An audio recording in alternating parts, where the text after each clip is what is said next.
Greetings, Chapo listeners. It is Amber Lee Frost here, and I have with me a special guest, Paul Prescod, who is running for state senate in Pennsylvania, District 8, correct? That's right. Yep, that's right.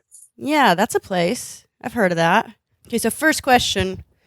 We're going to go at it hard hitting. When will Jacobin magazine acknowledge that they are coordinating a cabal of Caribbean contributors? Because you've got, see, your dad's from Barbados. We've got Bosker. We got Ramike. Like, what's going on there? It's very suspicious. Will you be happy until you have, a member from each island nation?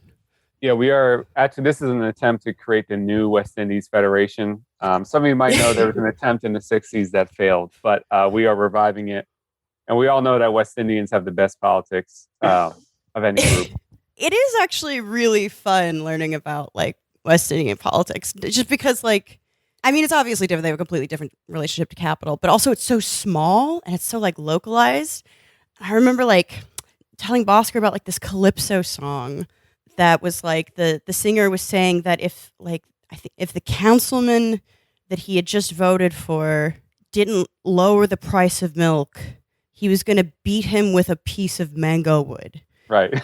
And that is such local politics. That is, I am going to assault you with a piece of regionally specific lumber. And it's a song that people like could dance to. I mean, they probably did, which rules.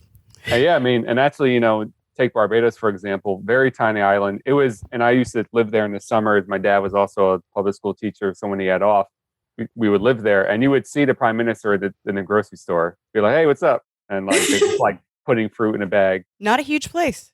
Yeah, if I wanted to, maybe I could have brought a piece of mango fruit and try to beat him with it. Yeah, I mean that's an option. That's what you get with local. It's like the politics. equivalent of like when the guy threw the shoe at George W. Bush. Could have done that, or could have just beaten him with a mango. Okay, let's talk about your union endorsements. Going straight to it. So you've got and you just got a new one. You just got the Postal Workers Local 89. You have Temple Association of University Professionals. You got IBT. That's Teamsters for trains, basically, right? Right. You got Teamsters 623, that's package carriers. AFT, Local 2026. Oh, and AFL-CIO DC 33, that's private primary education. Right. Yeah. Ask me DC 33. And, I'm really excited about that one. That is the second largest union in the city. And that's like blue collar municipal workers. So sanitation workers, water department, streets department, school crossing guards, all types of city workers. I can't keep all your union endorsements straight.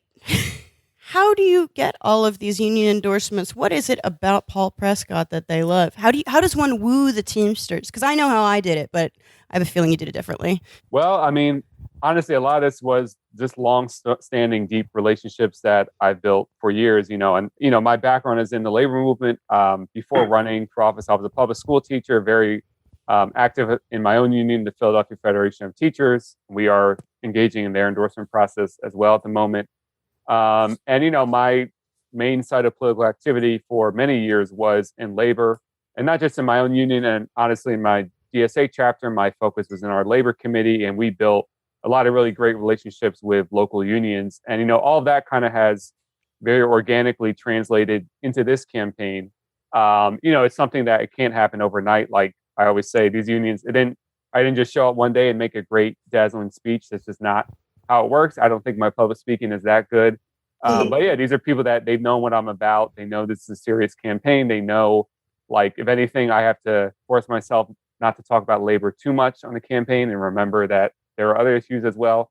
So yeah, it's been really great to see this come together early. And as you know, and I'm sure many listeners know, it's actually pretty rare because unfortunately, a lot of times it doesn't just come down to who has the better labor platform and labor will endorse. There's a lot of structural reasons why unions will often go with an incumbent over a progressive challenger, even if that challenger has better labor politics. There's a lot of complicated reasons why. So this is felt pretty unique in what we're building here. And I think also unique that it includes a lot of blue collar unions as well, as opposed to just, more white collar semi-professional. Grad students. Right. Yeah. I'll be nice. I was trying to be nice, but Yeah, you don't gotta be nice to grad students on this podcast. Yeah, and you have that coveted blue collar endorsement from the Philly Democratic Socialist of America. I don't know how you got that one. They're so yeah, elusive. it's tough. I had to get the 6 unions first, and they were like, "We will not support you," because as you know, that's very difficult. Yeah. It does seem like I think a lot of people go into, especially small races, they're like, we're going to go around and court the union and we're going to say, knock on their doors and say, this is our platform. And unions are like, hey, who are you? It really does take kind of a long game and a longer lasting relationship than just coming up with like a good brochure about what your policies are. Yeah, and I think, a problem I see with many, not all, of course, but many progressive candidates, and it's like they will say, of course, they're pro-union, and I'm sure they are, but it's like it kind of comes off maybe as an afterthought, not necessarily central. And you can get a sense that it really isn't necessarily central to the worldview, and or even how they see the race. Because to be totally honest, why I see this union support is so important, not just on principle and not just because, of course, I love unions, but literally our ground game is very dependent on these unions mobilizing their members and having a lot of members in the district who can vote.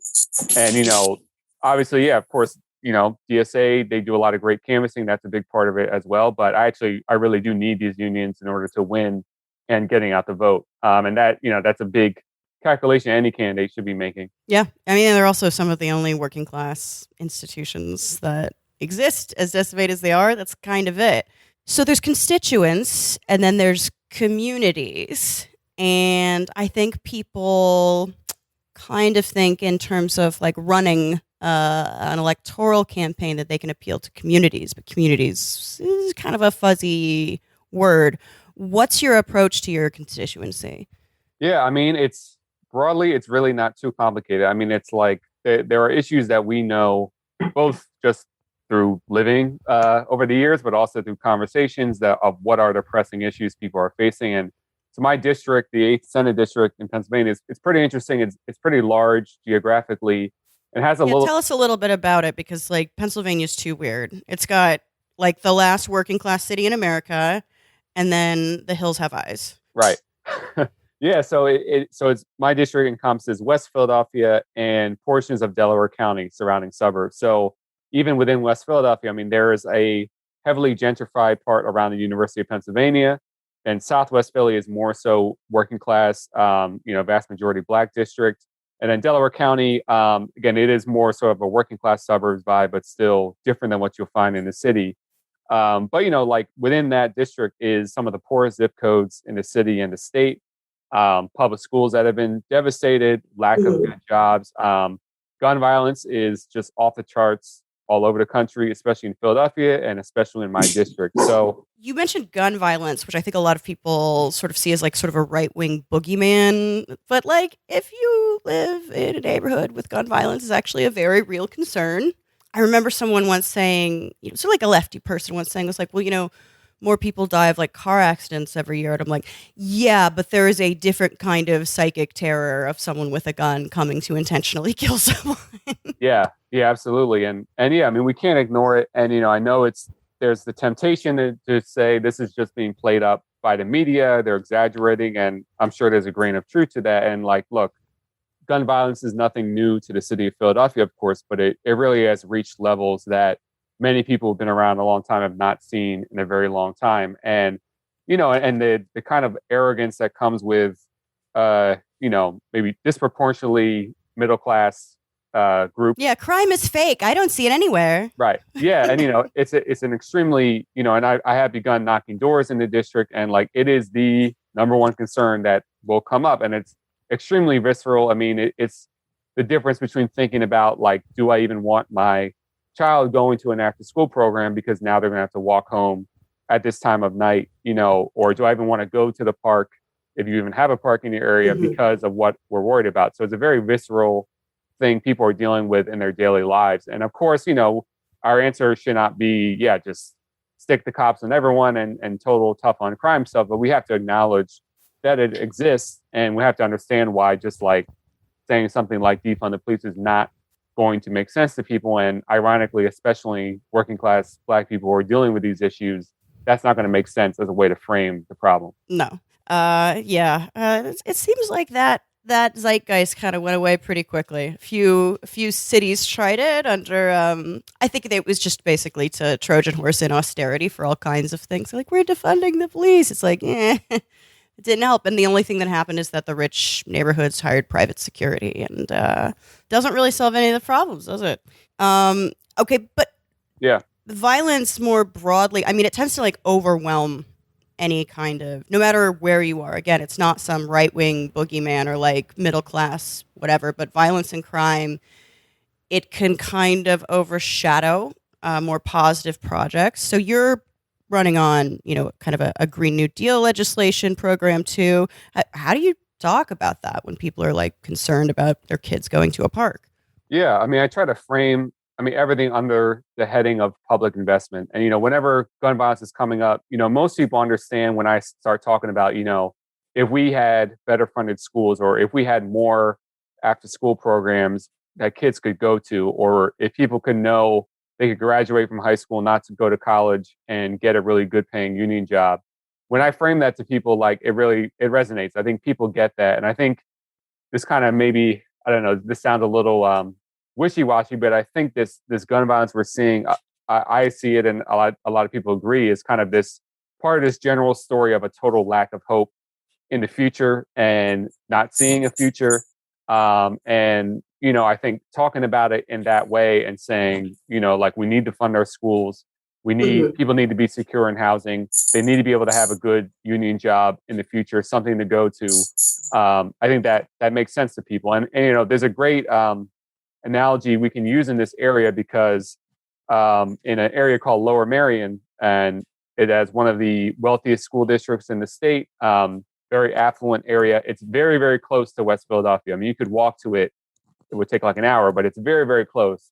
And if you're there, it's like you're in a totally different universe. And, most people are aware of that. And so, you just make the point, like in Lower Merion, they're not dealing with this because, again, their schools are so, funded to abundance, and there's any after school program you can imagine.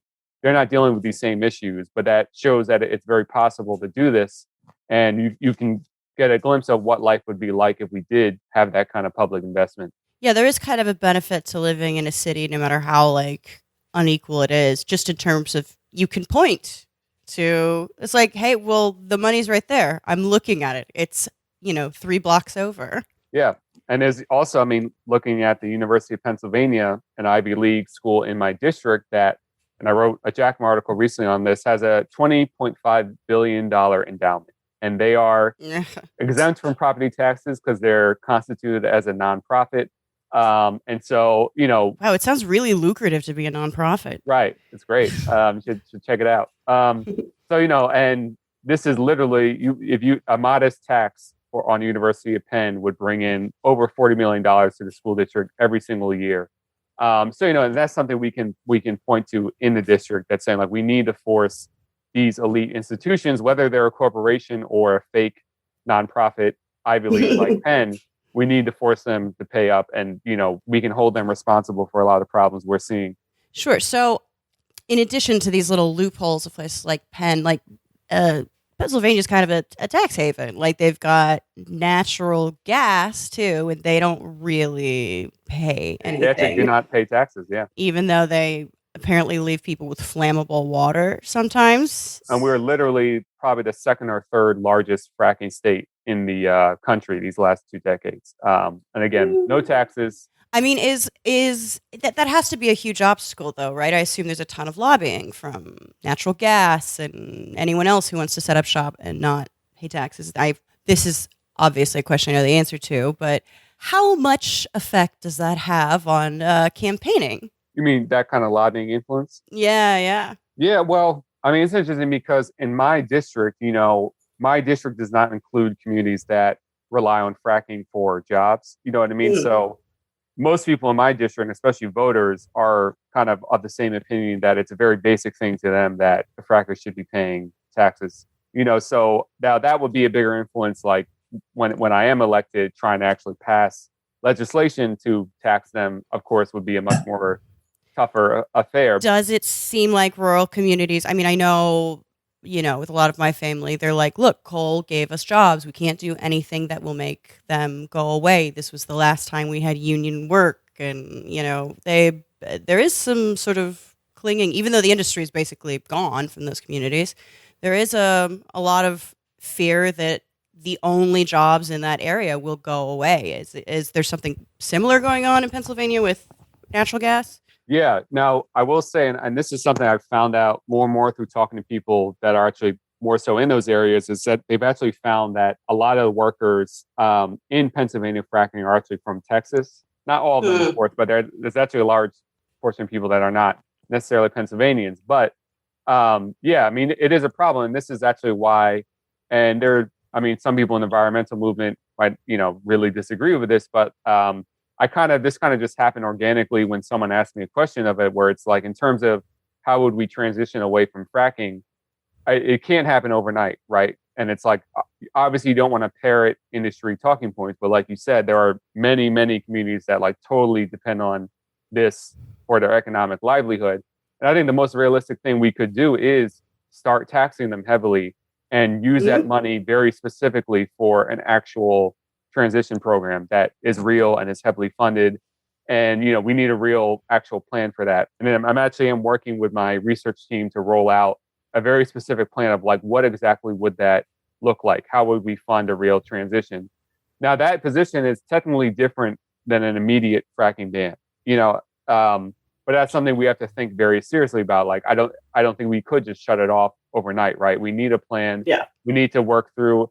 And, you would also encounter a ton of resistance from working class people too. Again, right, exactly. And one thing I have been encouraged by, though, is at the state level, increasingly in Chicago, they just passed a really great, ambitious climate legislation that was like totally supported by the unions, including the building trades around climate. And, plans for the creation of tons of really great union jobs in clean energy. And part of it, too, was a very well worked out transition plan that unions, even in those sectors that would be transitioned out of, could get behind, where it guaranteed, over years that they'd be taken care of, that when retraining would actually be real, that they would keep their health insurance for a long time. So those are the kinds of plans we actually need to be talking about, even if we know we can't pass them next year. I think would send a signal to those unions and those workers that we're actually taking this problem seriously, and we don't think we can just end things overnight. Yeah, I think the building trades and the Teamsters in particular, there's a lot of sort of confusion about, those are the right-wing unions, which doesn't really mean anything. It's like when a union's on its back foot, or when labor more broadly is on the back foot, like they are not able to, they're fighting for the union, not necessarily, programs that would affect everyone. And like, I think with the Trump stuff and the builders, it just seems so obvious to me. It's like, yeah, well, some of the building unions endorsed Trump because he said he'd build things. He's a guy that builds things. That's their job. Like, how is this not obvious to you? They're like, look, maybe he's not the most brilliant guy in the world. Maybe he's kind of a piece of shit, but I've definitely seen his name on buildings, which is, it's bottom line stuff. And actually, there's funny, and I did a segment on the Jackman show about this. There's a really great, it's both funny, but also it's like politically it was very good. A rally Trump did with the building trades. Oh, God, I loved that. Folks, I'm a builder. I'm a builder. Yeah. Just look at the amazing talent assembled here. We have iron workers, insulators. Never changes, does it, with the iron workers? Now, let's hear it. Laborers. Painters, fitters, plumbers, operators. They're operators, all right, I'll tell you that. But really, you're the backbone of America. With the talent in this room, we can build any city at any time, and we can build it better than anyone.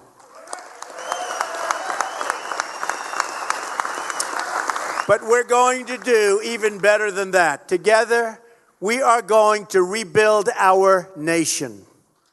Yeah, he's like mentioning too, like stone cutting and marble tile and terrazzo, like weird fucking building. Like that's the shit that because Donald Trump knows what a terrazzo gutter is. Yeah, and also what people have to realize is that so many of these building trades unions, they are already working in renewable energy. And for a lot of them, it's a very pragmatic situation of they don't there's nothing they have nothing against clean energy. I mean, what they want is jobs. And it's like whether those are There are immediate concerns. right, whether those are fossil fuel jobs or clean energy jobs, they want jobs. And so our job is to present and keep presenting credible plans for actual jobs in clean energy. I mean, I had a very interesting conversation with the head of the sheet metal workers union in the Philadelphia and surrounding area. And it's a very interesting union because they both work in building retrofits for clean energy and they work on pipelines. And the guy said, like, look, I'm all for transition. I take climate change very seriously. I'm all for transitioning away, but we just need to figure out what are we doing with those jobs, so-called dirty jobs. And again, if there's not a realistic prospect, if we're not powerful enough to present a plan of like, well, here's how we could actually fund the transition. In the meantime, what else can they do except take the jobs on offer? You know what I mean? Right. And the whole idea of timing too. It's just like, well, in 10 years we're all going to be underwater. It's like, okay, well, people living paycheck to paycheck in 1 month without pay, they're metaphorically underwater. So you just have to think of these things in terms of timing. If you have nothing to offer with your Green New Deal, it's a bad Green New Deal. And also, having respect for these workers and their skills and knowledge. And I mean, Lee Phillips wrote a really fantastic piece. I forget the name and where it was published, so that's useless. But really great piece about this, and I mean, making this really important point that like these are the workers that actually have the knowledge and skills to do the transition we're talking about, and they need to be part of this from the very beginning of crafting what is this going to look like, because they're going to be the ones actually doing it. And there's kind of an arrogance about not thinking you need them or need to do the work of eyes. Yeah, it's like I have no idea how to tell I couldn't tell you what we're gonna do. Like, yeah, it's like also the whole well, we'll just do. It's like, well, first of all, you're not going to do it personally. You are personally not going to be doing the thing. So it does seem like maybe incorporating the input of people who are literally going to be doing the thing is pretty integral. Well, okay, so you mentioned that you're a union teacher as well. You're active in your union. So you have a real job. Why do you want to be a state senator? Or rather, what can you get done, do you think, as a state senator, and if you want to seg this into talking about the obstacles in Pennsylvania politics, that would be great. Yeah, for sure. And this whole thing kind of is ironic. And I know this is like the corny thing every candidate is supposed to say, but I truly didn't really see this coming. And I've always been someone and still am someone that believes, I think the most important work we can be doing is in the labor movement specifically. And, I think that there is no electoral movement without that kind of base and that kind of movement going for you. But, having said that, I've definitely been inspired by, mainly Bernie Sanders, but also other candidates in the country and at the local level who come with this movement perspective. And, I think Bernie showed us that we need our movements reflected in the state at some point. And other countries, that have labor parties or socialist parties, like it's very common sense. Like, of course, we need a movement, but of course, we need this in the state. And, I think we should be having cadre, or I hate to use that word, but, people. Yeah, don't use that word, Paul. You're running for office, for Christ's sake. We need these kinds of people that organically come from these movements to be running. And one weakness I saw of many of these new left candidates, even very good ones, is they did not have roots in labor and couldn't launch their campaign from a position of having that kind of labor support. Well, let's clarify that for a little bit, because I think there's this whole debate, particularly within organizations like DSA, and there are all these words that are like organizations, institutions, but then you have parties, and then movements, and then unions. To me, there's kind of a like of the approaches, you've got your sort of electorals, your movements, and got sort of like labor activism. But I don't know. Some people have a quad sort of thing of it, some people have a triangle. But I guess what, to your mind, is, as someone running, the relationship between electorals and movements, just for you personally? Yeah, I mean, so first, I think, I mean, the electoral campaign should come out of a movement in some sense, and I think that's what we're doing in this campaign, in the sense of like I'm someone that comes out genuinely out of the labor movement, out of building these kind of progressive labor coalitions, and seeking to reflect that in the state in different ways. And I think a big way is what we were just talking about around crafting real infrastructure deals and green energy transitions with union buy-in is something that a state legislator can be a part of. And I think, and this is part of my answer to what can I do when getting in office. So I mean, I look at this as kind of a few different tiers. So one of them is the fact in Pennsylvania, I mean, barring something unforeseen, if I'm elected, there's probably going to be a Republican majority in the state house and state senate. And so there's going to be a big barrier to a lot of the things that I can do.